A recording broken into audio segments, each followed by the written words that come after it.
I segni della devastazione sono ovunque, è passato quasi un anno e a Roccapietore le tracce del passaggio di Vaia sono ancora impressionanti. I primi interventi emergenziali, acquedotto in primis, sono stati effettuati. Ora, ultimata la burocrazia degli appalti pubblici, potranno partire i lavori di ricostruzione e ripristino. 8 milioni e 700 mila euro solo per i serrai di Sottoguda, praticamente rasi al suolo dalla tempesta.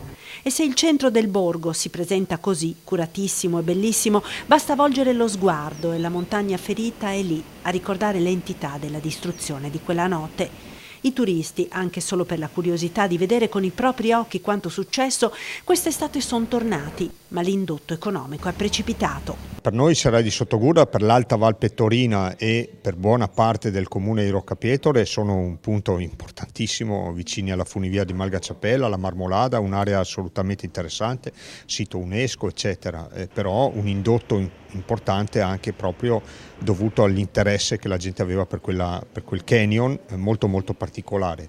150.000 paganti in 3-4 mesi sono cifre da importante museo, quindi un indotto importante. Ad Alleghe il lago ha cambiato colore, il verde smeraldo sostituito dal grigio del fango e dei sassi. Ci sono 500.000 metri cubi di detriti da portare via, come 20 campi da calcio, ma alti 2 metri, da rimuovere. L'intervento costerà 8 milioni di euro, i lavori dovrebbero essere ultimati entro il 2022.